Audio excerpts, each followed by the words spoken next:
Podcast starts at 19 seconds.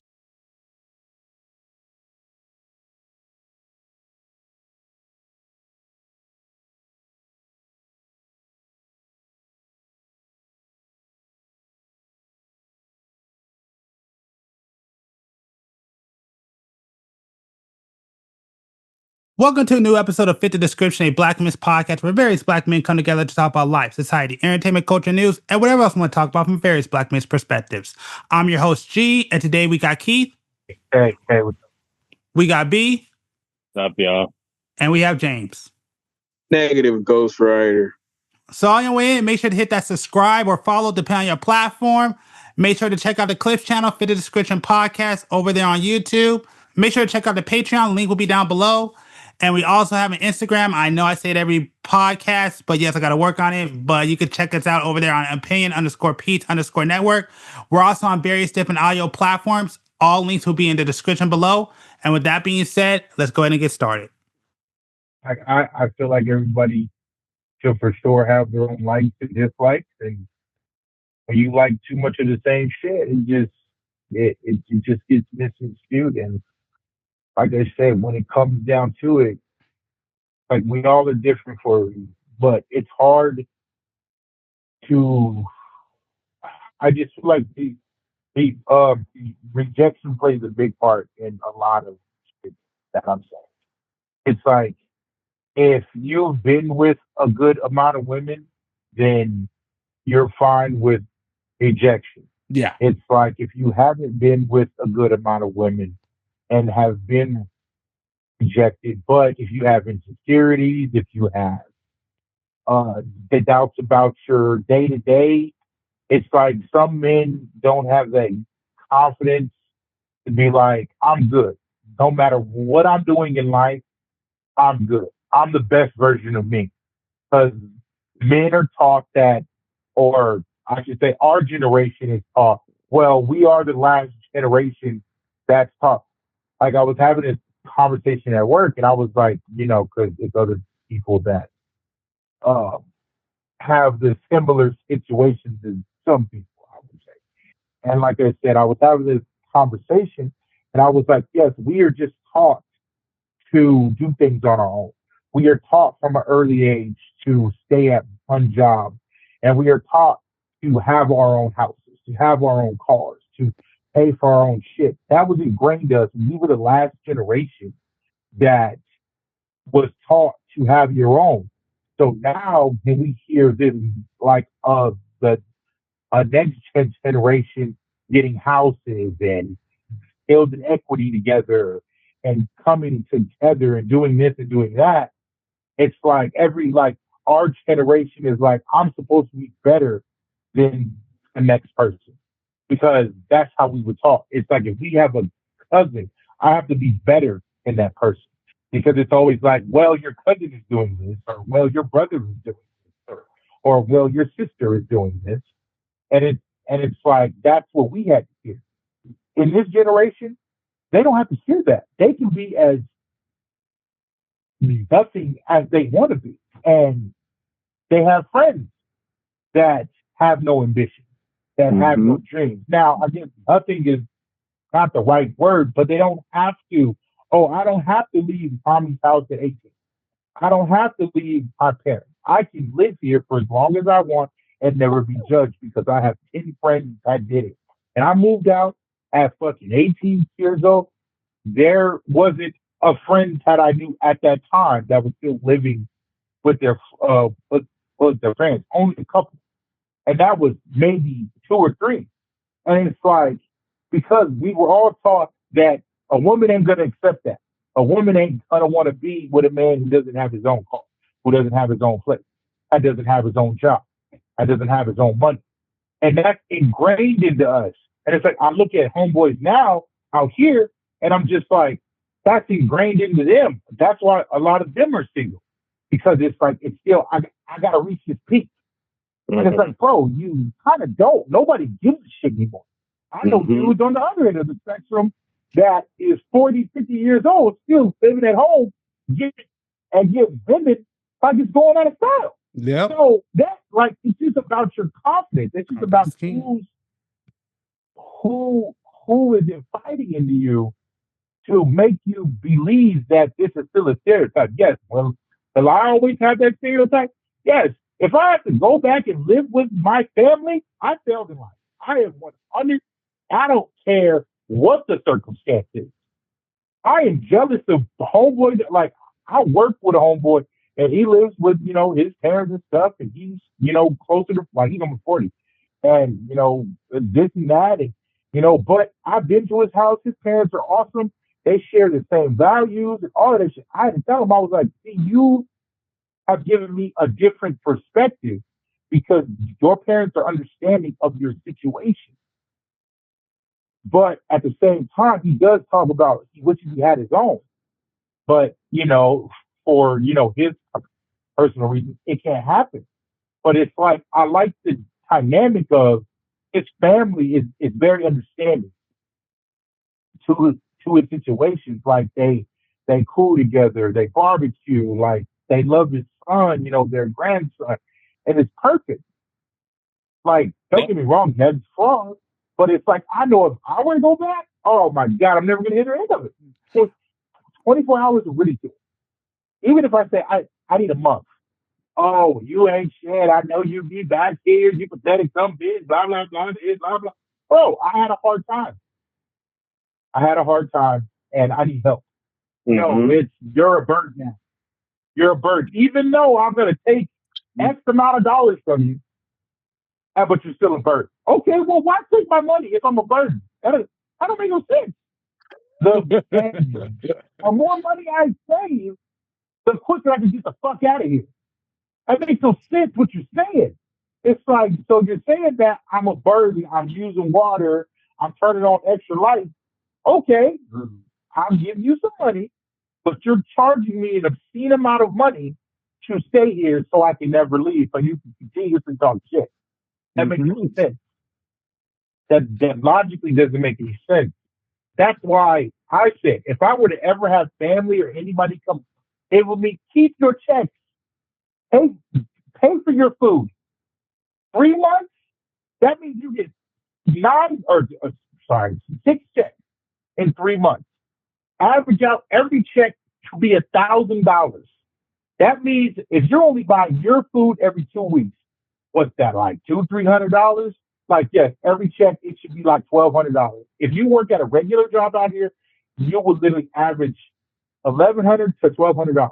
If you spend just $1,100, $1,200 on food every 2 weeks, and then pocket that $1,000, that's $6,000 for you to move the fuck on. Why would I take more from you? That makes no sense. I want you to get the fuck out as fast as possible.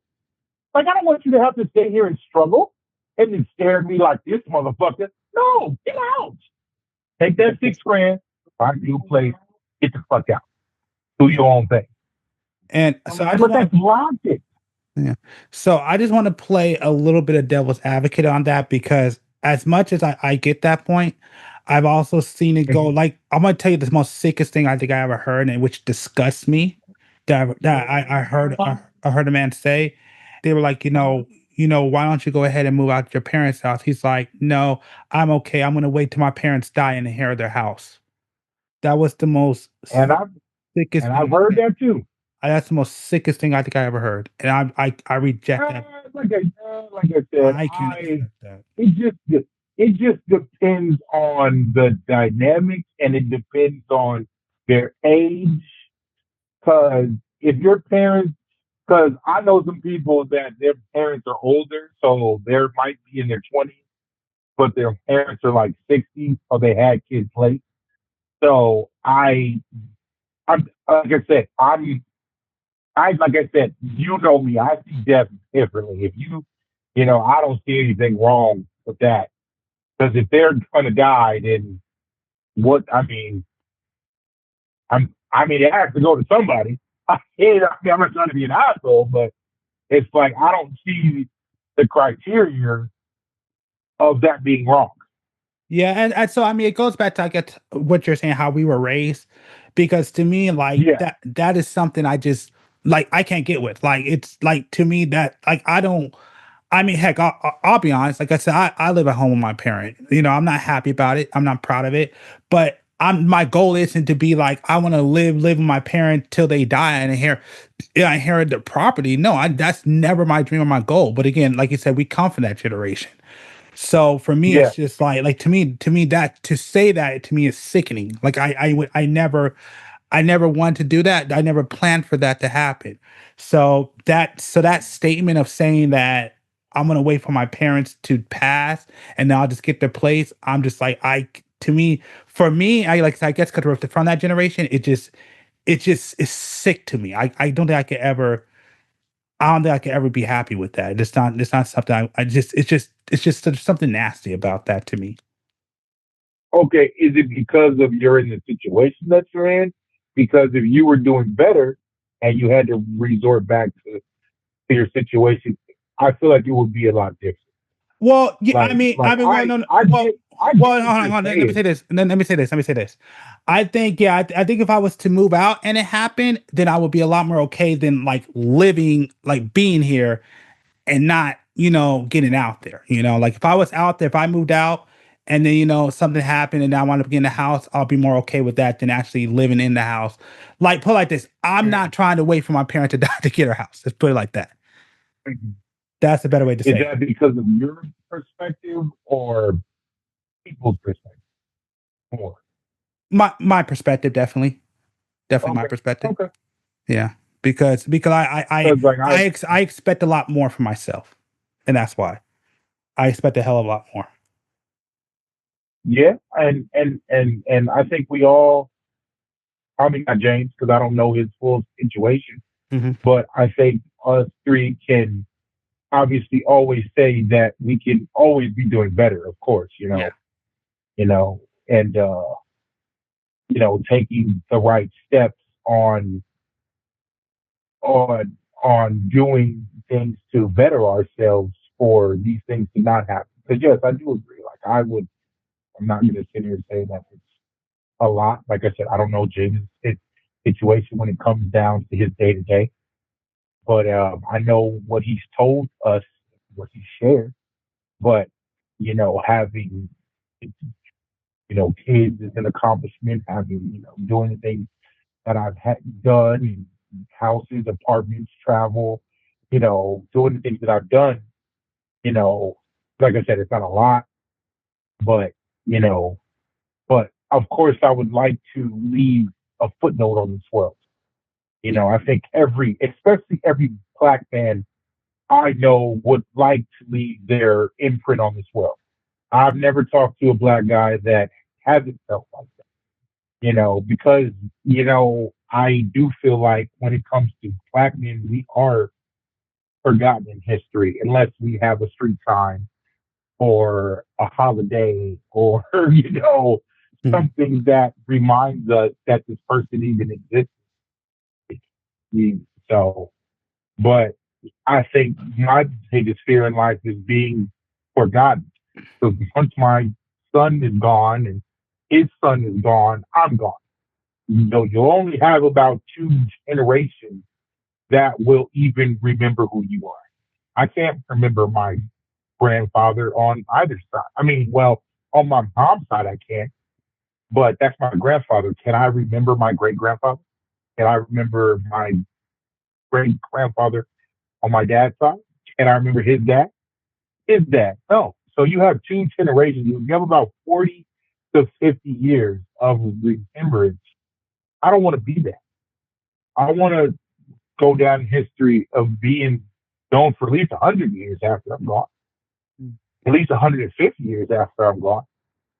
Yeah, you But it's like, basically what am I doing basically to want to leave a solidify legacy in the that? world. Yes, Yeah. some type of legacy. Yes, it's not a guarantee that kids are going to be that legacy. Sorry to be that guy, but it's not a fact that your kid is going to grow up to be uh, change the world. He could be a drug addict in a hole. You never know. He can be a senator. Yes, you never know. He can be the best grocery bagger at an Albertsons of all time. Like you never know. He could be a murderer. He could be it's like anything. Like, yes, you don't want you can only hope for the best for your child, but it's like I want my own legacy besides my child, and then I want my child to make their own legacy. That's okay if it is off the back of my legacy, okay, but make it your own eventually. But you don't want like Martin Luther King Jr.'s kids have to make a legacy off of him. Anybody who ever sees them is like, well, your dad did something historic. Has his kids done anything as historic as he did? And I'm not saying that what he did, just that speech alone, or that speech was held, the, the time it was held, just that one speech. Not one of his kids can say that they now. I don't know. I'm just paraphrasing from what I've read and what I know. Like, not that I know of has has made an impact on the world like he did. And it's like that sucks. That sucks. And he can go into sports and movies and what's it called? Epo babies. That shit is stupid. This shit is stupid. Like, you have to make your own world, and that's where we as average people don't always get a chance. Like I said, it's cool that James has a store, and that's his legacy. Hopefully, if he has kids or his nephew take on the store and keep that alive for him, after he's gone. So this could be 50, 60 years of beauty supplies. It's weird to say that every time, but that's what the story is. It's a popular fucking thing. I'm not gonna lie. It's just weird to hear a man who's a beauty supply store. But hey, Asians do it all the time. Can I ask you about that real quick? About the legacy thing, because it goes in. Huh? You, because you're the one with the son. Okay, You're the one with the son. Yeah, no, Okay. I wanted to ask you about that, because I know we always talk about the other way. I don't think I don't think we ever had this conversation on if you have the name and you build your empire and you're that person and your kid has to live up to basically your name. Do you ever think about that? Yeah. Yeah, no, I like if we stay in Vegas, obviously, I've done a lot out here, connections, and I'm just hoping he chooses a field that is opposite of mine. But and again, I kind of hope he chooses the same field. Security can get you in a lot of doors. It can get you to meet a lot of people. I would just say go a different route for sure. I would say go armed early, go into protection security early. Go, don't do clubs because that'll take years off your life. Yep. Go into casinos early.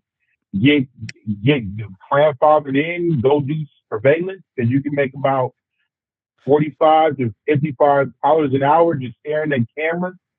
That's what 100 and 100 to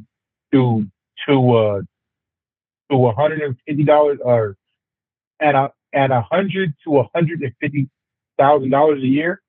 So I would just teach him to go a different route. Mm-hmm. I would teach him I would say save your money. I would say once you're 21, put the down payment on a house. Don't get any house that's over 200,000. Build that house up. So it only takes you probably 10 to 12 years to pay off that house. Once you own that house, flip that house, get you a little condo, and like I said, I would just teach him to do so many things. Like, don't go my route. Don't fucking listen to people. Don't be friends with idiots. Like, there's just a lot. Like yes, I do agree now that I've sat back and listened to it because I've had to rehash the conversation with a friend about because he also has a son and we talk about LBJ and his son and it's like, yeah, I've had to really think that the weight that you're putting on your child. Mhm. Like, you are a goat.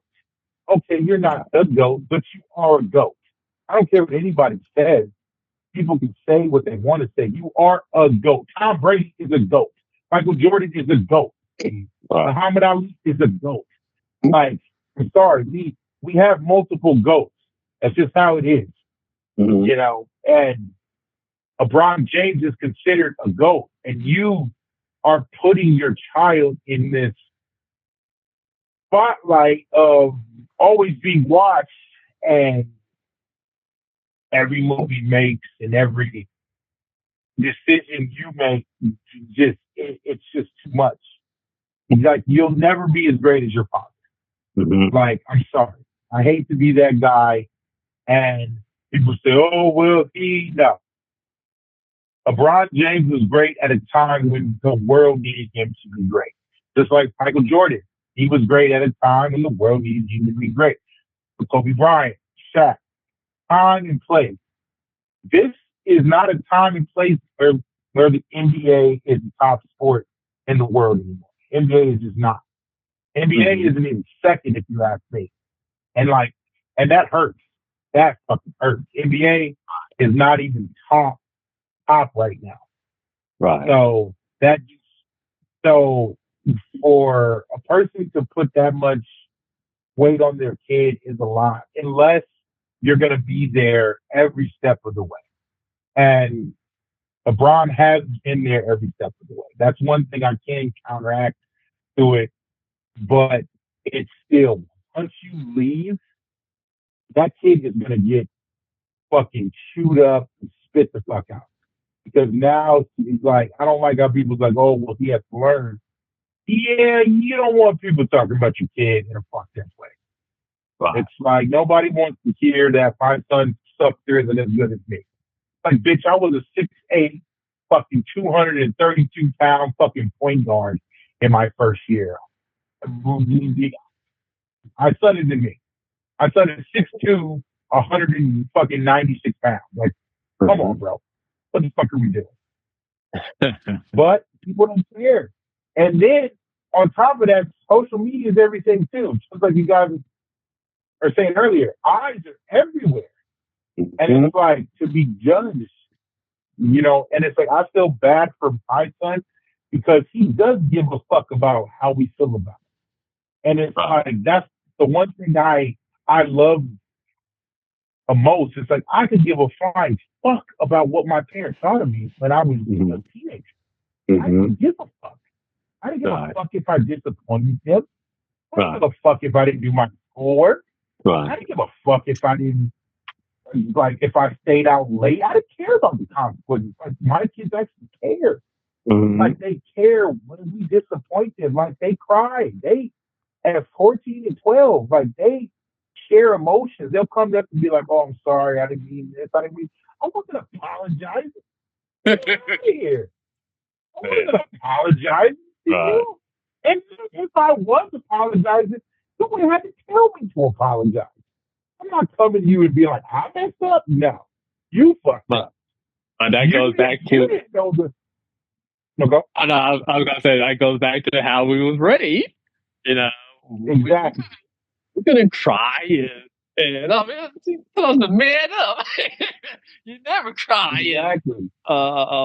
You get called a wuss and all this other stuff. You know, you caught lacking like that. But these kids, they're different. Like I said, it's acceptable to be emotional. It's acceptable to accept people's, cultures or what they're into and what they like. It's acceptable to accept all that in today's age. Where all that when I was growing up, it was hard. I'll tell my brother. I'll tell my brother the other day. I wasn't safe for nothing. I was short. I was dark skinned. I had big teeth. Wore glasses. I heard I talked funny. I heard every single diss joke, made fun of situation ever, and I had to either I had to suck it all up, and I had to learn how to fight back. Or I was going to get creamed and crucified. And I'm thankful that I did learn to stand up for myself. Don't get me wrong, but man, no kid should have to deal with that shit. No, I mean I agree. I agree with that. Just like, can you imagine a world where you didn't have to do that? Imagine a world just for a quick second where you were like the regular kid in class. Imagine a world where you weren't an outcast, where you didn't have to fight every day or defend yourself every day. I bet you can't. I bet you can't even fathom that world. And that shit is sad as fuck to me. That's just fucking sad. Do you know, being as big as I was, I used to have to hear the same shit. It wasn't all funny. I still got to hear shit. Oh man, they keep throwing the D-line, and man, if I had a fucking nickel for every time I can say I play football, like, or just something, or man, I wouldn't want to mess with you. Yes, it's good to hear. It's 20 years ago, but bro, 20 years of hearing that. If I had a fucking nickel, I'd be a rich motherfucker. But it's just like hearing that shit or just criticize, like, bro, like, it's crazy that kids. That's the one plus that kids do have nowadays, is that they don't get ridiculed for the shit that we get ridiculed. We couldn't come to school with bummy ass clothes on. Like, our shit had to be fresh. Like, if you have Jordans at one point in time, you weren't shit. You weren't shit. Nigga, it didn't matter if you had Reebok. It didn't matter if you had Nike. Nigga, if it wasn't that Jumpman logo on the back of that shoe, bro, you wasn't shit. And then it had to be an authentic Jordan. It couldn't be them flights or them, Yeah. Nah. If it wasn't 1 through 14, get the fuck out of here. If it wasn't 1 through 14, get the fuck out of here. It's not accepted. It's not accepted. I remember this is like my most popular year, in high school, because like the 9th and 10th grade, man, I had no drip according to that standard back then. But my folks got a little bit of money. I had the Kobe's, I had the Jordan backpack, I had the Nike gear. Man, everything went well just because I changed my logo. But that caused more problems too, because dudes got jealous too, and my Kobe got stolen. It got stolen. I'm just like, wow. So I'm saying, it's insane, man. It's insane. Like, you didn't have, like, just what every kid had, man. If you can be as funny as you wanted to be, you can be as comical as you wanted to be, you can be as caring, all of this shit. You were probably better than most dudes that chicks dated. Assholes, fucking didn't care. You could have gave them the world. And just like you said, your look or your status wasn't as good as this person, or like, oh, well, I don't drive, or it's like, whatever the case may be. I was like, that's why, like, I was telling this chick at work. I was like, okay, when we were kids, we had men bashing songs, like from 93 to like about 2013 was about a bunch of men bashing songs. Like, okay, and it's like, and that's being generous. I would say so about 2010. But still, it was a lot. And it's like, now you have women empowering songs, but they're basically telling these women to be sluts, which kind of works out in our favor. It's not a bad thing. It works out. I know a lot more women that are down to do nastier things now. And I had conversations, but back then when I was a kid, be conservative, be a independent woman, don't like, oh, niggas ain't shit and pay my bills. And no, you don't hear that now. But it's like we didn't have counterbalances even now, I feel like we don't have counterbalances to women. Like men aren't bashing women like that are popular songs. Even back then, Mm-hmm. like that's not how it is. Right. So it's like y'all have a plus on us for real, and it pisses me off because I'm just like, oh, like you have women dedicated, empowering movies. We don't have that. Mm-hmm. We don't have that. And then and now, like, show me a movie where a black man prevails, Mm-hmm. like in a legit way, not in a like that, and that's made in the last 5 years. I watch a lot of movies, Never mind. but yeah, no, I know you look at some old deal. No, I'm talking about last 5 years. We haven't had empowering, triumphant man that didn't have to go through some grimy shit, that didn't have to, I'm talking about the whole movie of him rise to fall fairly. It's like you just don't get that. You don't get that. Like he didn't have to struggle. Yes, there's a lot more women. Like, what is it? Women protagonist movies out there, and like there's a lot of what is it? The Proud Marys, and there's a lot of black empowering women out there. Viola Davis in G2 or G20. Like there's a lot that have come out of empowering black women. There's not that is empowering black. There's just not. Or sorry, black. There's just not. Mm-hmm. There's absolutely not. Tyler Perry ain't made a fucking empowering black man movie ever. But I can name about 20 empowering black women movies. No. And that's all Like they did. And this culture. The empowering a woman. I've seen it. But I heard it's empowering the black women again. Putting down black men. TV show. Like you know me, like I said on podcast before, I don't watch a lot of TV shows that put paint us in a bad light. I don't like it. I don't like it. I don't respect it. It's just not for me.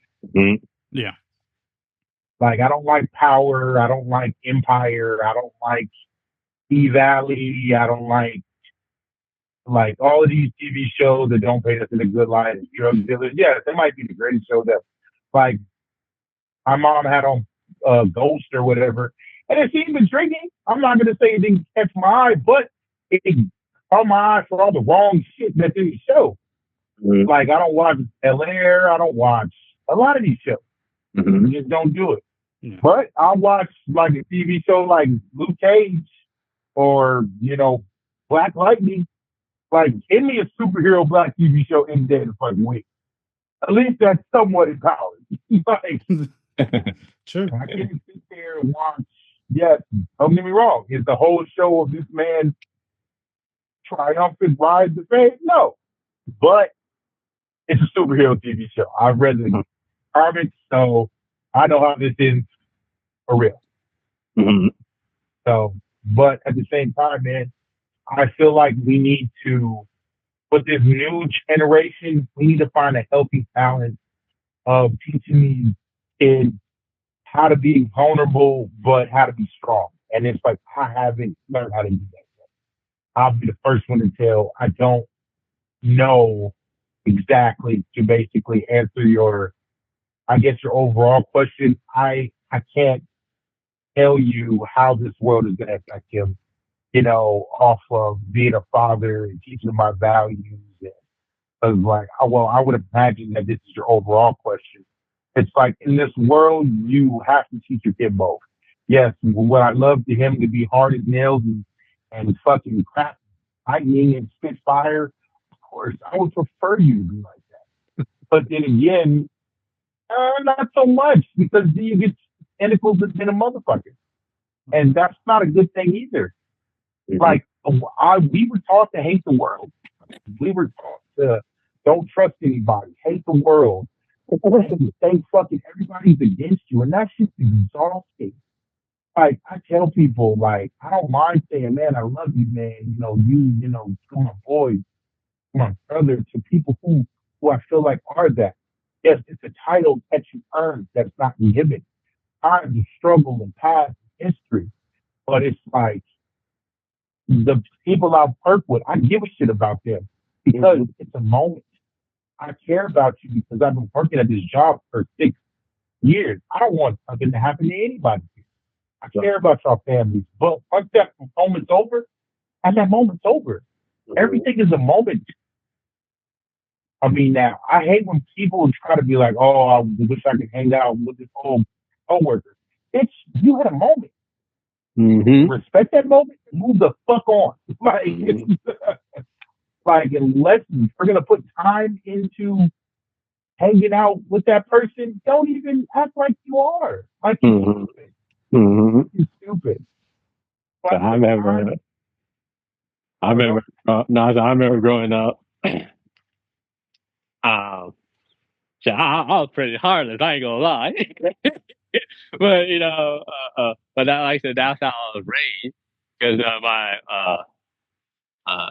my dad, I guess you could say, he was the first one on his side of the family to graduate, and you know he he started to get big headed from that. So he kind of kept me away from the family for a long time, and that, and plus religion as well. We ain't gonna get started with that, but it kind of made me cold in a sense.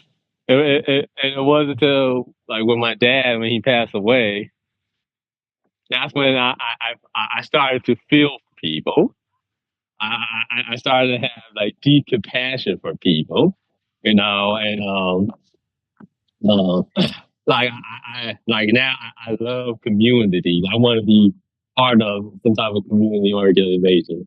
I love family now, and it was crazy because like my cousin not too long ago he hit me up and he told me a message that my dad said before he passed away, and because they talked before he passed, and he said like he said your dad was telling me that the one regret that he had was raising us to be away from family, raising us to not understand family.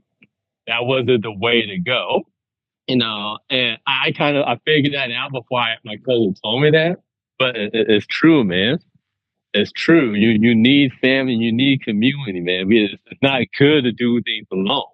It's not good to think that you're better than anybody else. Because I say if you do have the skills and the talent, and you're very talented, help someone.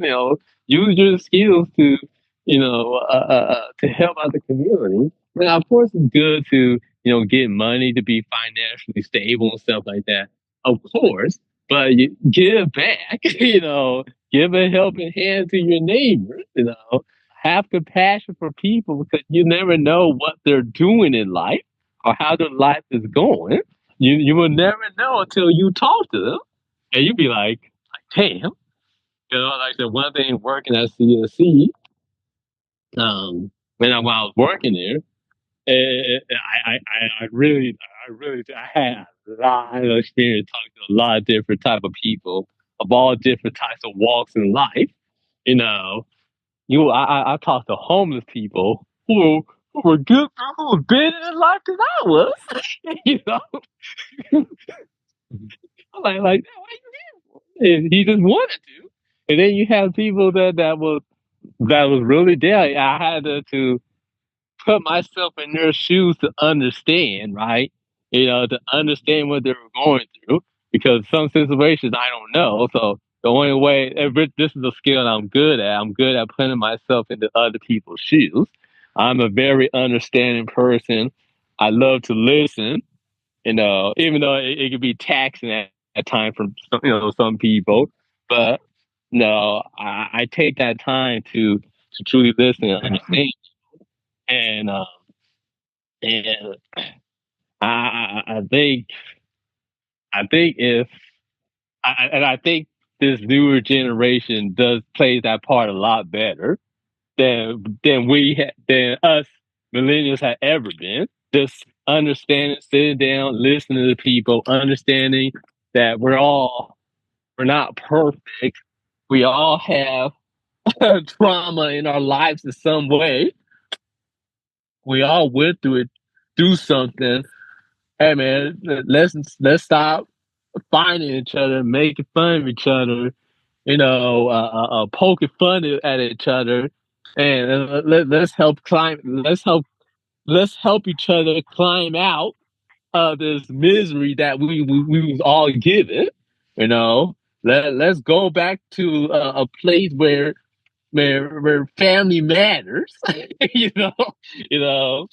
Um, like I said, especially like when grandma died, and this is with a lot of households. We stopped talking to each other. Mm-hmm. We don't have the family reunions anymore. When was the last time you had your family barbecues? that you, I stay craving that. I stay craving that shit. My family know how to throw down when it comes to that barbecue. So we only, and we only. Say this one first before you. Oh, go ahead, go Oh, ahead. no, I just want to say this one thing. Yeah. It's funny. I just got done saying that to my mom. I was like, once some patriarch die in the family, that's it. There's no more family events. Mhm. Keep going now. Man, yeah, man. It's like, and like all the matriarchs that hold the glue in my family, they're gone. There's no one's took up that mantle. So it's like the only time we see each other is through funerals nowadays. It's sad. It's like damn, I look at my aunts, I look at my uncles, I look at my cousins. They got gray hair now and shit like that. you know, I got cousins. I don't even know their names. It's sad, man. I was like this is real sad. Like no one, because my dad was the last one to pretty much the glue, because he was the only one who offered up his house to have family reunions. Like we could do this once a year during the summertime. You know, let's get together, let's chip in. I said we're all adults now. The first generation, because we're all adults now. We could all chip in $100. That's like $5,000 right there. Because I literally had that much cousins. You know, we could pick a park. We could pick a building, or rent out some building or something. We could go to the beach. There's many ways we can connect and meet up with each other. But no one was. Everyone's making all these excuses to not see each other, and it's like, I'm like, damn, man, we're just gonna grow old, not know our family, and die. That's that's what it's gonna be when I start having children. Because I do want a children, especially a son and a wife. And my kids gonna grow up in life without knowing who their family is. I don't want that for my kids, because I grew up that way. So, and I know that's not the way to go. Keep your kids away from the family. They're no my.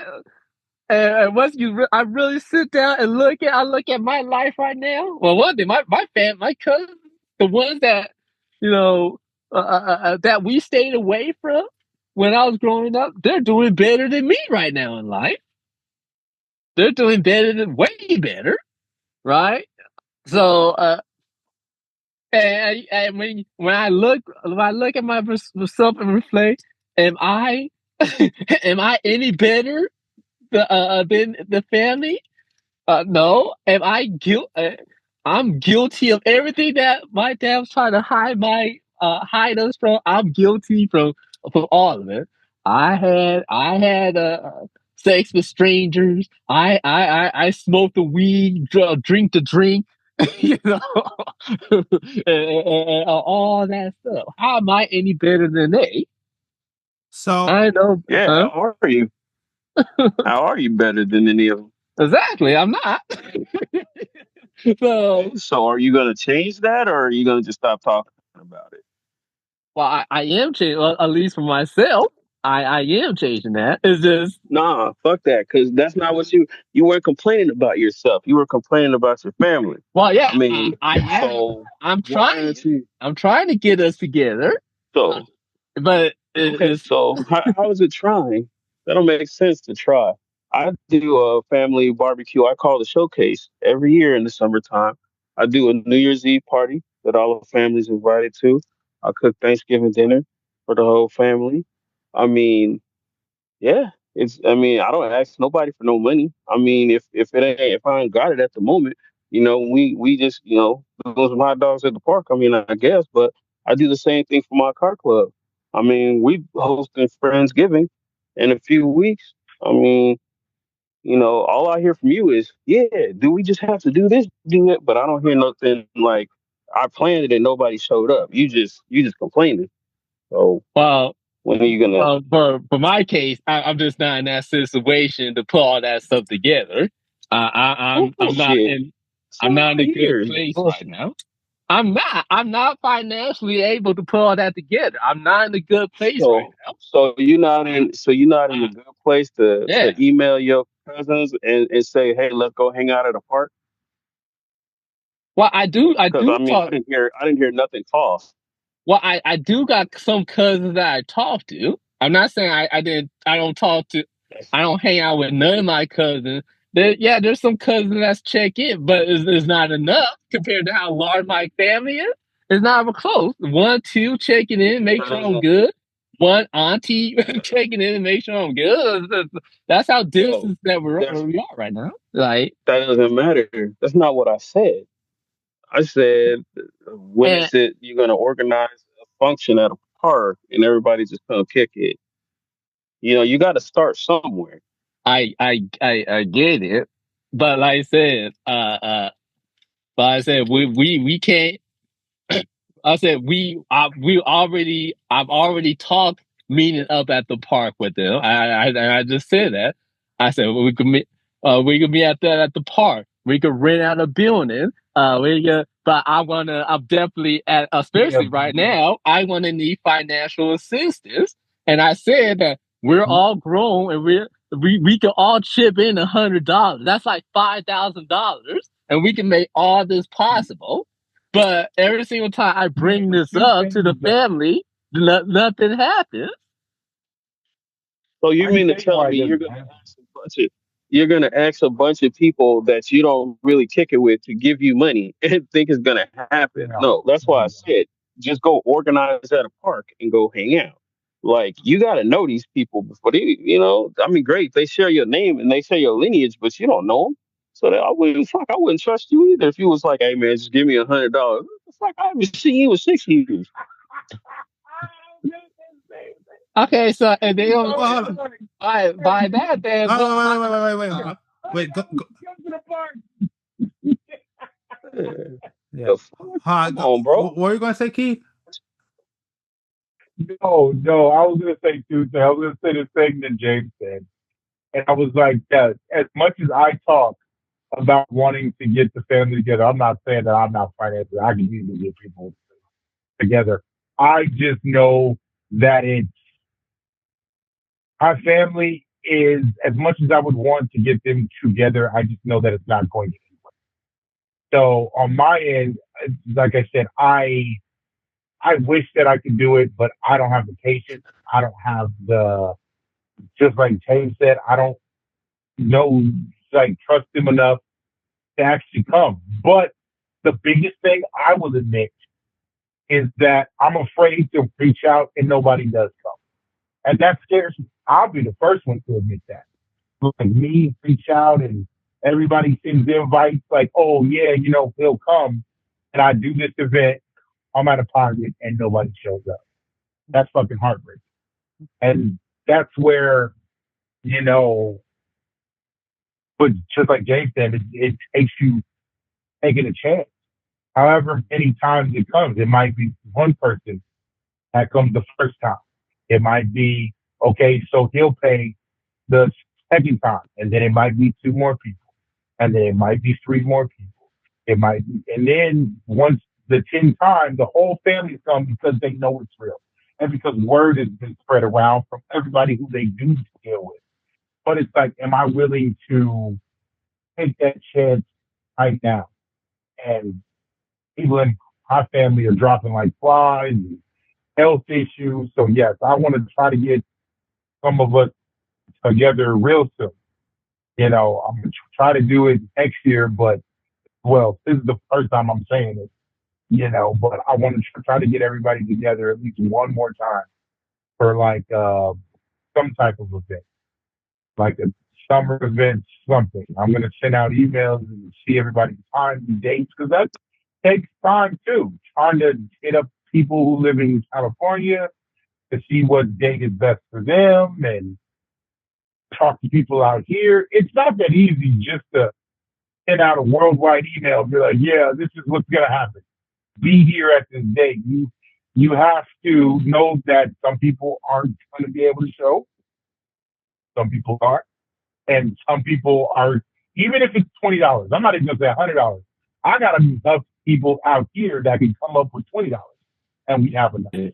And then You with 20, that'll be good. no, it won't because that's it. From somebody who you don't know. That's somebody who you don't know. Asking you for $20 is rough. It's like a bum asking you on the street, like, bitch, let me get $20. Do I know you? Like the first thing you call me is, okay, it's gonna be an event, and I'm gonna need $20. Hi, how are you? This person is in the hospital. It's like, yeah, I don't have a good rapport with everybody in my family that's not out here, but even the ones out here, like I don't know them. I got cousins up the ass out here. I talked to one cousin and his family. I talked to my aunt. I talked to my mom, but a lot of cousins out here, all kind of shit. So it's like I have to just it's a process. It ain't got nothing to do with money. Like I feel like money would be the easiest part. I like money by far the easiest issue. Actually hoping that everybody will come is the hard part. Yeah. That's why I said earlier, I'm very like I went to a home birthday party with his parents and shit, and he had his brother come and his girl, and it was beautiful, man. It was fucking beautiful. Like it wasn't a lot of us. It was me, another co-worker from work, and like last year he he did a friend's Christmas, like me and my girl and coworkers went to go play pool at PT's, man. It was beautiful. It was fucking beautiful. But it was the fear of nobody was gonna show up, but we had to take that chance. I take that chance. And it's like, damn, okay, if I can do it with strangers, why can't I do it with my own fucking blood, bro? Right. And well, and that's why, in my personal opinion, I think it's kind of unfair to ask somebody to do that because the thing is that in this situation, you're kind of relying on others to make it happen. So that's the thing. Well, I think honestly, James is just saying it because he said that he wants to get it together. If he said he didn't care, then I don't think this would be a conversation. But yes, I do agree with him. Well, not agree with him. I agree with B that yes, I want to get the family together, but I have 100 excuses as well, and that's all they are. I'm not gonna ever sit here and be like, oh, it's justifiable for this and money, and like I'm not saying everybody's situation is different, but I feel like my biggest situation is if nobody comes, I will be a fucking pissed off motherfucker.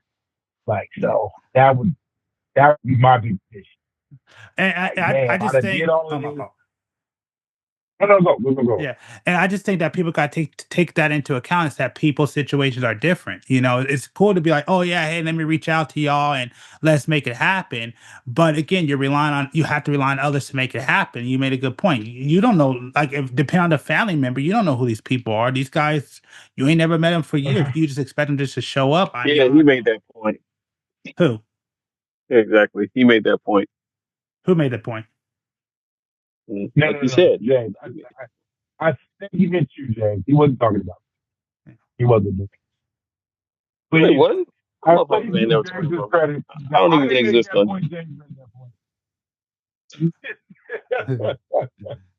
He don't know who made a fucking point. I'm just saying, out of everybody that's saying that shit, like it's not hard to pick up the phone, and you're like, oh, nobody's gonna show up. Okay, the way social media works right now, you can literally create an event for only the family who has social media, and they can respond if they're going or not. Now that could be full of shit. They could put that on there and not show up at all. But again, there's that happens all two the time. types of. Okay. Does it happen for you? Have you ever put together a family thing and all your family? Okay, I'm back, you guys. I disappeared for a sec. No, that's why. Have you ever done that where your family just straight up lied to you and told you they was gonna be somewhere and they wasn't? Well, I'm in a different situation, but no, like I mean, I know I've set up events multiple times and I didn't have people show that were supposed to. I mean, hell, look at the We're not podcast. talking Happens all about the time. people. We're not talking about people. Mm-hmm. We talking about your family. Mm-hmm. That's the kicker. Hell, like that's why I pointed out. Oh, I do this shit for my car club too. There's plenty of times I've got people in the club that don't show up. But there's enough people, and as long as somebody shows up, we're gonna have a good time. But Yeah. we're talking about family members. Yeah, but at the same time, if you're gonna, like I said, because I mean, if well, I mean, you said don't, you're not asking for no money, so that nails and void that point. So Yep. that won't go. So now what? Yeah. Now what? If you say, "Oh, I can't do it," well then fuck. Once you get a lot of people that give up interest, be like, "Okay, well it's BYOB." So are y'all? If y'all gonna bounce out, say it now. That's kind of what I'm saying is that you're relying on others to make this happen No, you're. How the fuck are you relying on other people if you're the coordinator of it?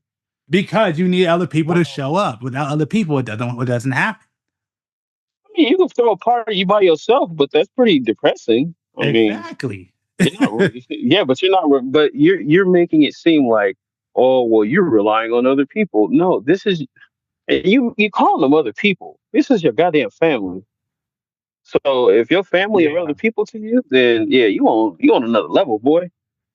Oh yeah. Well, no, I mean, I wouldn't say my parents other people. Yeah, I get I what you're would saying. say this every time. Like my cousin has an event every year. He always does Christmas and Thanksgiving, and like the last three Super Bowls we went to his house. Or actually, no, I just asked him because I think I'll talk to somebody for sure because I hate injury. I stayed home for that one. the the three Super Bowls before this one, I went to his house and it was a family event. So yes, I know if I did want to hold a family event, because he kind of like the one that is like the new matriarch. He keeps everybody together. So it's like I know if I were to tell him and him tell everybody, everybody would come. And it's like it sucks. That's how it has to be. But I know that everybody would show up because I was kind of like a neutral spot. So, but it's like I'm realistic about it. It's like he has a house. It's more comfortable at his house, and I know I don't have a house. On the opposite side of the strip, so everybody ain't gonna want to come over here. Yeah, it's a little bit better over there. So I know that people would come to his house. It just sucks that that's how it has to be. But at the same time, know that if I ask him and I'd be like, hey, I'll cater the whole thing. You guys don't gotta cook and all of this shit. Everybody would show up. I tell you. But it's like I just hate that's what I have to do to get everybody to show up. But like I said, that's what I want to do eventually.